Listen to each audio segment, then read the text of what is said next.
الحمد للہ وکفا وسلام علی عبادہ الذین اصطفیٰ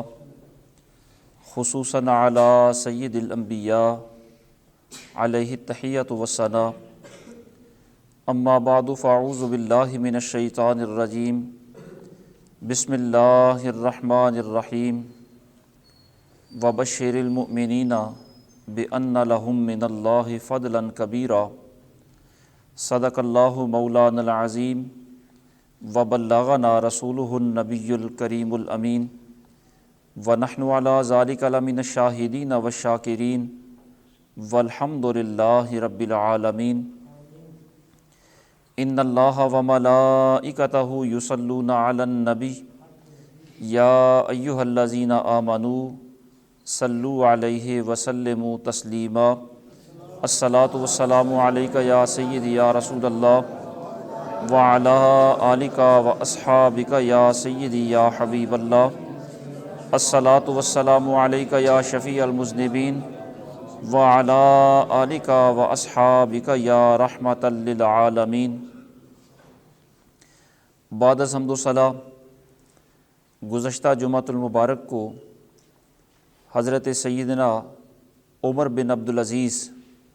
رضی اللہ تعالی عنہ و ارضاہ عنا کے حوالہ سے چند معروضات آپ کے گوش گزار کیں۔ اسی سلسلہ کلام کو آگے بڑھاتے ہوئے حضرت عمر بن عبدالعزیز رضی اللہ تعالی عنہ کے اپنے دور خلافت میں جو نظام حکومت میں سادگی اور آپ کا خوف خدا اور خشیت الہی کے حوالہ سے چند گزارشات آپ سے عرض کرنا مقصود ہے۔ اللہ کریم کلمات حقہ کو زباں پر جاری و ساری فرمائے۔ حضرت سیدنا عمر بن عبدالعزیز رضی اللہ تعالی عنہ آپ جب مدینہ طیبہ کی گورنری سے استعفیٰ دے کر دارالخلافت میں پہنچے تو آپ کو خلیفہ وقت کا مشیر مقرر کیا گیا۔ اولاً آپ ولید بن عبد الملک کے خلیفہ رہے، ولید بن عبد الملک خلیفہ کے مشیر رہے، اور جتنا عرصہ ولید کے ساتھ آپ مشیر رہے اتنا عرصہ تک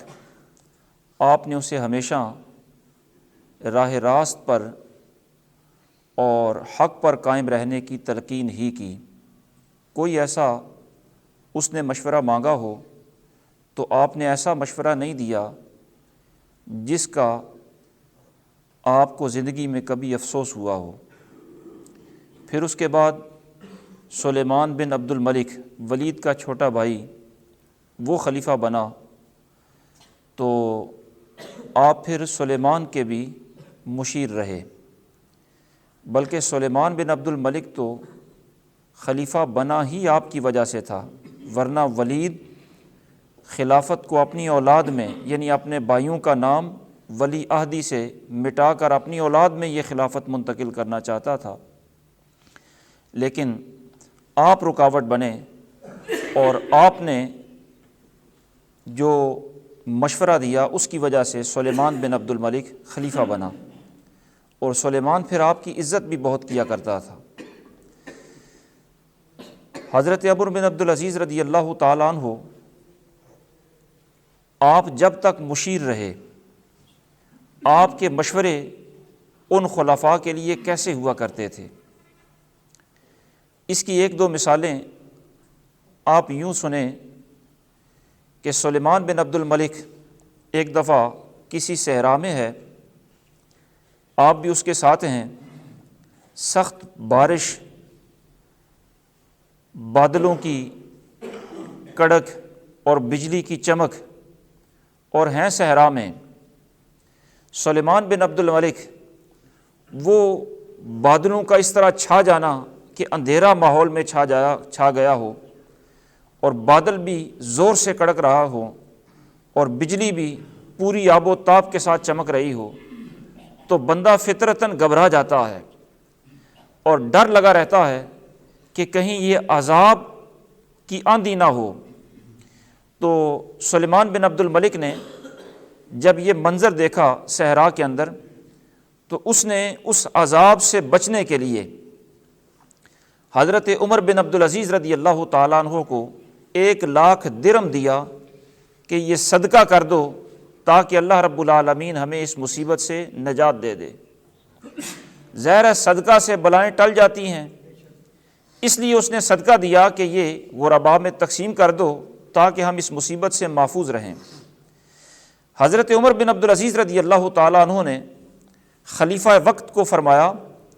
کہ میں آپ کو ایسا مشورہ نہ دوں کہ آپ اگر اس پر عمل کریں تو یہ 1,00,000 درہم صدقہ کرنے سے زیادہ بہتر ہوگا۔ اس نے کہا کہ وہ مشورہ کیا ہے؟ حضرت عمر بن عبدالعزیز بادشاہ وقت سے یہ فرما رہے ہیں کہ مشورہ یہ ہے کہ آپ نے بہت سارے لوگوں کی جائیدادیں غصب کر رکھی ہیں، آپ ان جائیدادوں کو، ان کے حقداروں کو واپس کریں تو آپ کا وہ ظلم سے باز رہنا اور مالکوں تک ان کا حق پہنچا دینا، یہ بیت المال کے 1,000 درہم صدقہ کرنے سے، 1,00,000 درہم صدقہ کرنے سے بہتر ہے۔ چنانچہ آپ کے مشورے کے مطابق سلیمان بن عبد الملک نے وہ لوگوں کے حقوق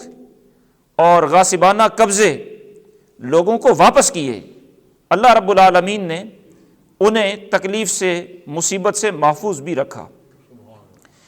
اسی طرح سلیمان بن عبد الملک اپنے دور خلافت میں ایک دفعہ مدینہ طیبہ آیا۔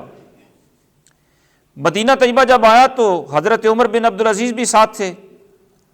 اور بادشاہوں کا یہ طریقہ رہا ہے کہ جب وہ مکہ مکرمہ حاضری دیتے ہیں یا مدینہ طیبہ حاضری دیتے ہیں تو وہاں پر اپنی سخاوت کا، اپنی فیاضی کا اظہار کرتے ہیں، وہاں غرباء کو، مساکین کو صدقات و خیرات، لوگوں کو انعامات سے نوازتے ہیں۔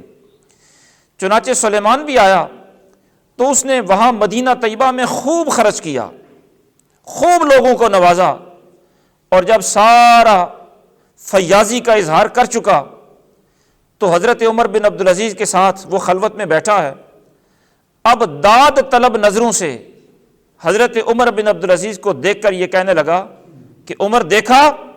ہم نے کیسی فیاضی کی، ہمارا جود و سخا آج تم نے دیکھا کہ کس طرح دولت ہم نے اہل مدینہ پر نچھاور کر دی، کیسا لگا تمہیں ہمارا یہ انداز؟ حضرت عمر بن عبدالعزیز رضی اللہ تعالیٰ عنہ آپ فرمانے لگے کہ خلیفہ وقت، جو آپ نے سخاوت کی ہے، جو آپ نے فیاضی کی ہے، میری نظر میں اس کا یہ نتیجہ نکلے گا کہ جو مالدار ہیں وہ تو مزید مالدار ہو جائیں گے، لیکن جو اصل حقدار ہیں انہیں آپ کی فیاضی میں سے کچھ بھی نہیں ملا۔ حقداروں کو، غرباء کو نظر انداز کر دیا گیا ہے اور مالداروں کو مزید مالدار بنا دیا گیا ہے۔ اس لیے کہ آپ ظاہر خلیفہ وقت ہیں، آپ کے ارد گرد چلنے پھرنے والے لوگ اور آپ سے میل ملاقات رکھنے والے لوگ جن پر آپ نے سخاوت کی ہے وہ ظاہر ویسے ہی امراء ہیں، وہ وزراء ہیں، وہ ویسے ہی دولت مند ہیں، انہیں ویسے ہی کسی شے کی حاجت نہیں، اور آپ نے یہ جتنی دولت خرچ کی ہے یہ ان امراء کے مال میں مزید اضافے کا سبب تو بنی ہے۔ فقراء مدینہ کو تو آپ نے ڈھونڈا ہی نہیں، اصل حقداروں کو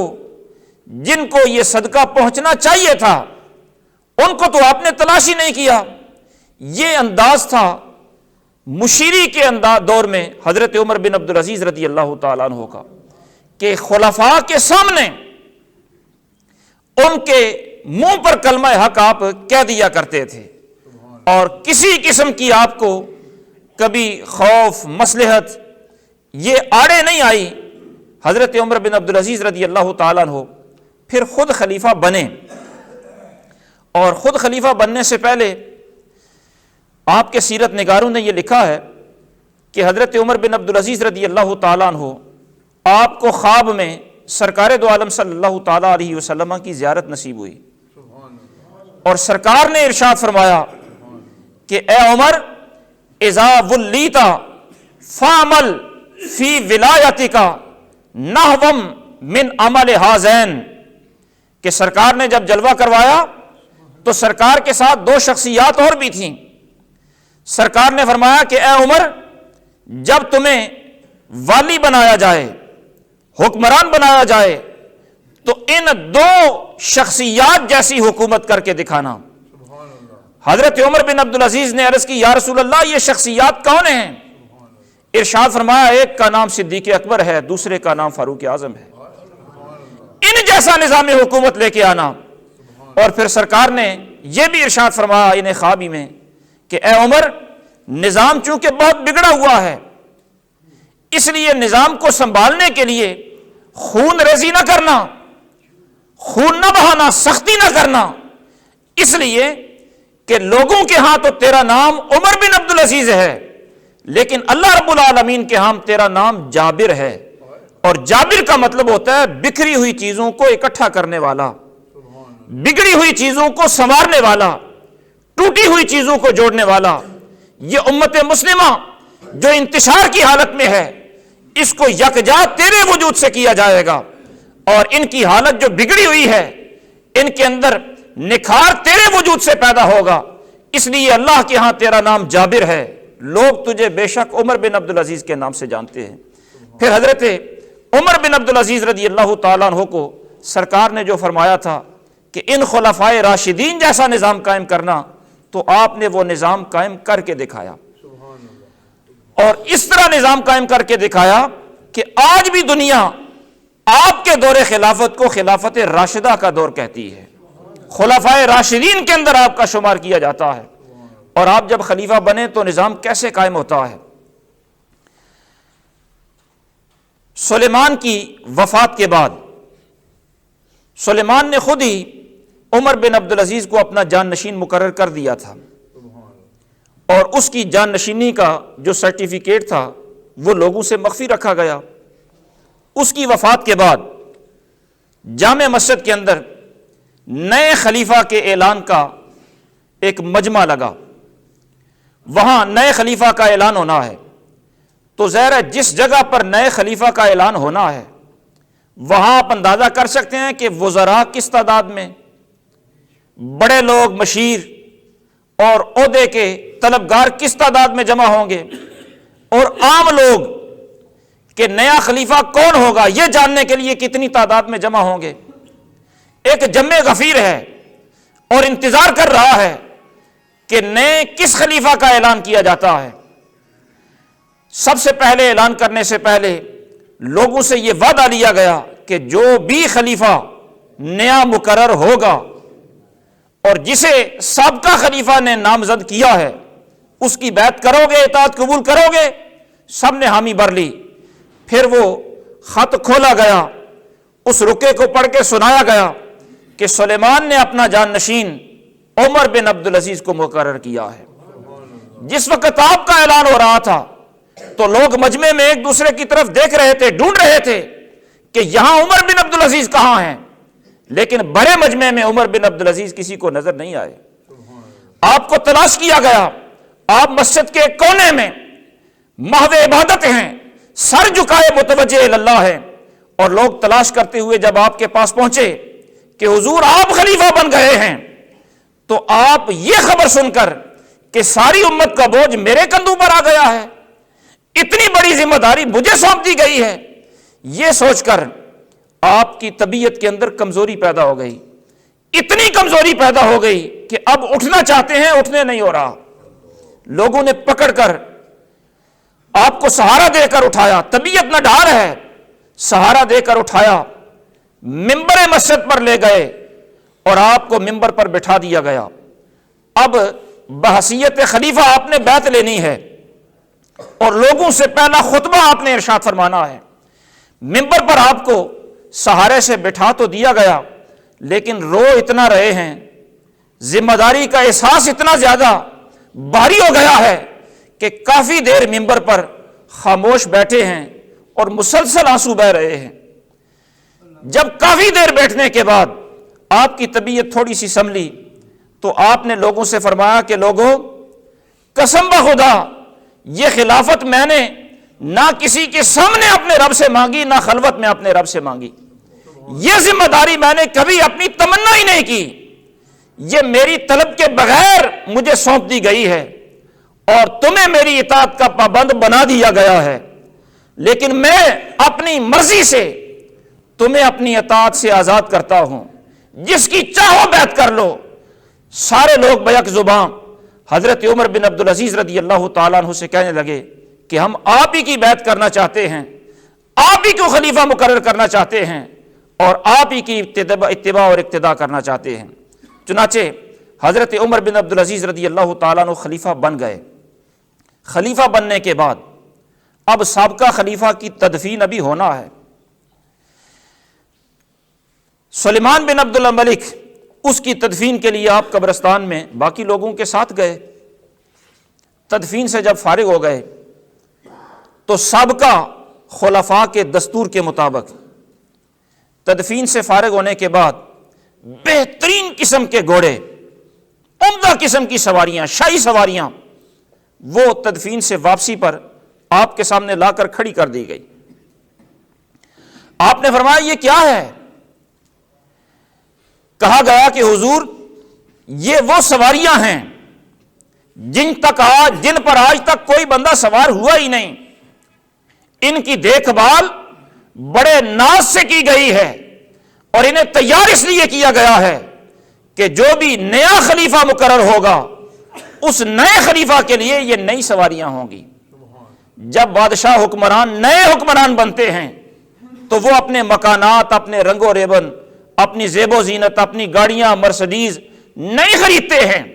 یہ نئے بادشاہ کے لیے نئی سواریاں ہیں اور شاہی سواریاں ہیں، اس لیے انہیں تیار کیا گیا ہے۔ حضرت عمر بن عبدالعزیز رضی اللہ تعالیٰ عنہ نے فرمایا کہ مجھے ان سواریوں کی ضرورت نہیں ہے، میرے لیے میرا خچر ہی کافی ہے، جس پر میں پہلے سواری کیا کرتا تھا اب بھی اسی پر سواری کروں گا۔ انہیں بیچ دو اور انہیں فروخت کر کے ساری قیمت بیت المال میں جمع کروا دو۔ انہیں فروخت کر دیا گیا۔ آپ اپنے خچر کے پاس آئے، خچر پر بیٹھ کر خچر کو چلانے لگے تو ایک سپاہی آگے بڑھا، خچر کی لگام تھامنے کی اجازت مانگی کہ نئی سواری نہیں قبول کرتے، کم از کم اتنی خدمت تو قبول کر لیں۔ آپ نے فرمایا پہلے بھی اپنا خچر چلا لیتا تھا، اب بھی چلا لیا کریں گے، ہمیں نئے خادموں کی ضرورت بھی نہیں ہے۔ اس کے بعد آپ شاہی محل میں قصر خلافت میں نہیں ٹھہرے جتنا عرصہ آپ خلیفہ رہے۔ پیشکش کی گئی کہ حضور نئی زیب و زینت کر دیتے ہیں۔ آپ نے فرمایا نہیں، میرے لیے قصر خلافت نہیں، اپنا خیمہ ہی کافی ہے۔ پھر بادشاہ کے لیے ایک تقریب منعقد ہوتی تھی جس میں بہترین قسم کے خیمے، عالی شان قالینیں بچھائی جاتی ہیں، خیمے لگائے جاتے، جہاں بادشاہ اپنی پہلی نشست کیا کرتا تھا۔ چنانچہ وہ عمدہ قسم کے شاہی قسم کے خیمیانے لگائے گئے۔ حضرت عمر بن عبدالعزیز رضی اللہ تعالیٰ عنہ نے پوچھا کہ یہ کیا ہے؟ کہا گیا نئے بادشاہ کی پہلی نشست گاہ ہے۔ آپ نے فرمایا ہمیں ان چیزوں کی ضرورت ہی نہیں ہے، انہیں بھی بیچ کر بیت المال میں پیسے جمع کروا دو۔ قالینوں کے پاس آپ اپنی خچر پر سوار ہو کر آئے، ان کے قریب آپ نے بیٹھنا تھا تو نیچے بہترین نئے قسم کے قالین بچھے ہوئے تھے۔ آپ نے ہاتھ سے قالین ہٹا دیا، خود زمین پر تشریف فرما ہو گئے اور قالینوں کے بارے میں فرمایا کہ یہ بھی بیت المال میں پیسے جمع کروا دو، بیچو انہیں بھی بیت المال میں پیسے جمع کرواؤ۔ خود زمین پر بیٹھ گئے، پہلی نشست ہے، نئے خلیفہ ہیں، لوگوں کے مسائل سن رہے ہیں اور لوگوں کے مسائل کو آپ حل فرما رہے ہیں۔ لوگوں کے مسائل سنتے سنتے جو پہلا مسئلہ آپ کے پاس آیا، ایک بوڑھا آدمی اپنی لاٹھی کے سہارے لاٹھی ٹیکتا ہوا آپ کی خدمت میں آیا، کہنے لگا کہ امیر المومنین مفلوک الحال ہوں اور اپنی اتنی آمدن نہیں ہے کہ جس سے میرا گھر کا نظام چل سکے، اور میں عزت دار آدمی ہوں اور آپ کے سامنے سوال کرنے کے لیے جو آیا ہوں یہ ضمیر پر بڑا بوجھل ہے، اور میری یہ جو کیفیت آپ کے سامنے اب ہے کہ سائل بن کے آپ کے سامنے کھڑا ہوں، اس کیفیت کے بارے میں قیامت کے دن اللہ رب العالمین آپ سے پوچھے گا، میرے مسئلے کو حل فرمائیں۔ امیر المومنین فرمانے لگے کہ تم گھر کے کتنے افراد ہو؟ کہنے لگے ایک میاں ہے، میں ہوں، ایک میری بیوی ہے، 3 بچے ہیں، 5 افراد ہیں۔ آپ نے ارشاد فرمایا کہ اس کے لیے ماہانہ اور سالانہ وظیفہ تو مقرر کیا ہی جائے گا، لیکن وہ تو ظاہر ہے مہینے کے بعد ملے گا، اور ضرورت اب ہے اس کو۔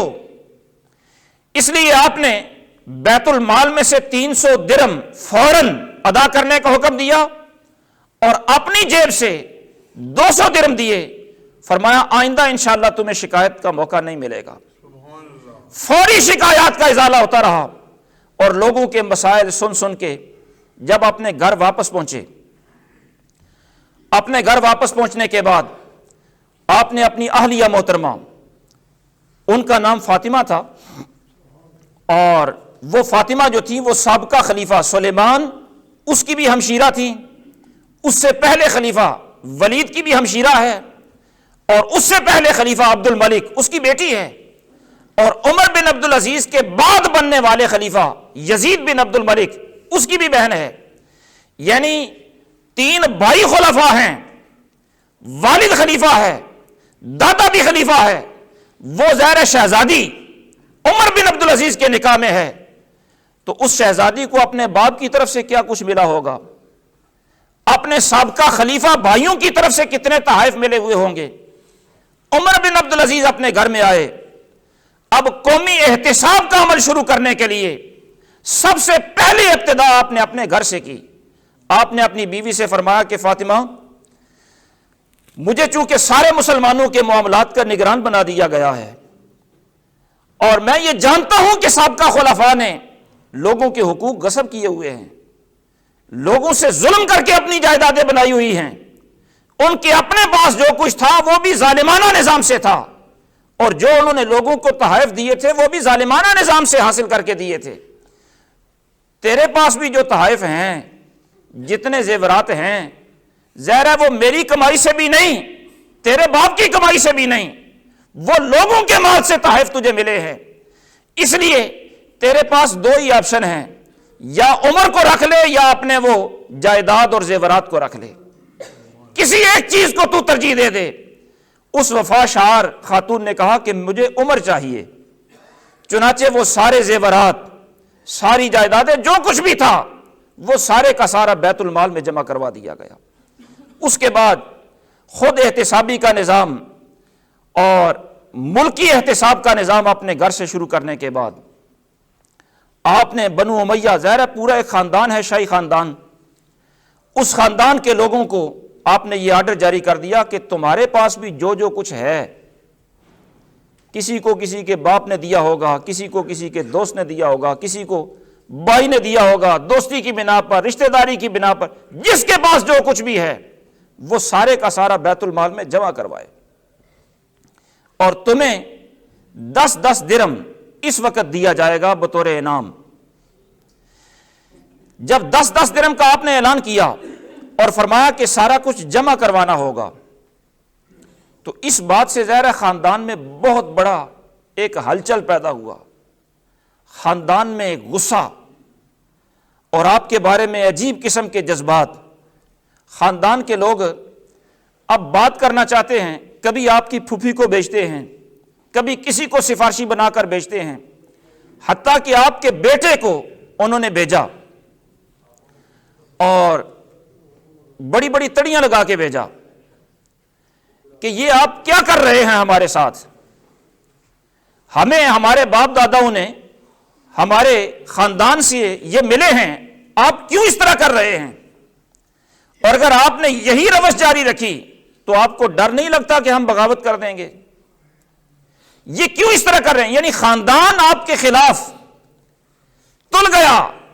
لیکن عمر بن عبد العزیز رضی اللہ تعالیٰ عنہ کے سامنے ان کا بیٹا ان کا پیغام لے کر جب پہنچا تو آپ نے سب کو یہی جواب ارشاد فرمایا، انی اخاف ان عصیت ربی عذاب یوم عظیم، کہ اگر اس معاملے میں نے اپنے رب کی نافرمانی کی تو مجھے قیامت کے عذاب سے ڈر لگتا ہے۔ اس لیے میں رب کی نافرمانی نہیں کروں گا، جس کا جو حق ہے اسے اس کا حق واپس کراؤں گا۔ آپ نے جب یہ تہیہ کر لیا کہ حق واپس ملے گا حقداروں کو، غاصبانہ کب سے چھوڑے جائیں گے، تو اب وہ لوگ، کوئی عبد الملک کی تحریر لے کے آ رہا ہے کہ عبد الملک نے یہ جائیداد میرے نام کی تھی، کوئی بادشاہ ولید بن عبد الملک کی تحریر لے کے آ رہا ہے کہ اس نے یہ چیز مجھے دی تھی، کوئی سلیمان کی تحریر لے کے آ رہا ہے کہ اس نے مجھے یہ جائیداد دی تھی۔ یعنی خلفاء کی تحریریں کہ یہ ہمارے نام ملکیت کی تھی خلفاء نے۔ جب خلفاء کی تحریریں لے کے آئے تو آپ ارشاد فرمانے لگے کہ میں ان بندوں کی تحریر کو دیکھوں کہ رب العالمین کی تحریر کو دیکھوں۔ اس نے قرآن مجید میں ارشاد فرمایا ہے کہ حقداروں کو ان کا حق واپس لوٹاؤ۔ اگر اس کی تحریر کوئی ایسی ہے کہ یہ تمہارا حق بنتا ہے وہ پیش کرو، اللہ کی تحریر کے سامنے میں کسی دوسرے بندے کی تحریر کو ترجیح نہیں دے سکتا۔ آپ نے جب اتنا عزم مصمم ہو تو پھر ولید کے بیٹا یعنی بادشاہ صاحب کا ولید، اس کے بیٹے کو جب یہ پتا چلا کہ عمر کسی طرح بھی ٹلتا نہیں ہے اپنے فیصلے سے، تو وہ تھور دور تھا،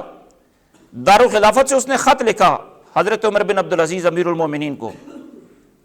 اور خط اس نے بڑا کڑوا کسیلا خط لکھا عمر بن عبدالعزیز کو، اور آداب شاہی کو اس نے ترک کرتے ہوئے اور امیر المومنین کے آداب کو اس نے چھوڑتے ہوئے بڑی سختی سے اس نے خط لکھا۔ اس نے خط میں یہ کہا کہ تم یہ جو کر رہے ہو کہ سابقہ خلفاء نے بھی جس کو جو تحائف دیے ہیں وہ بھی بیت المال میں جمع کروائے جائیں،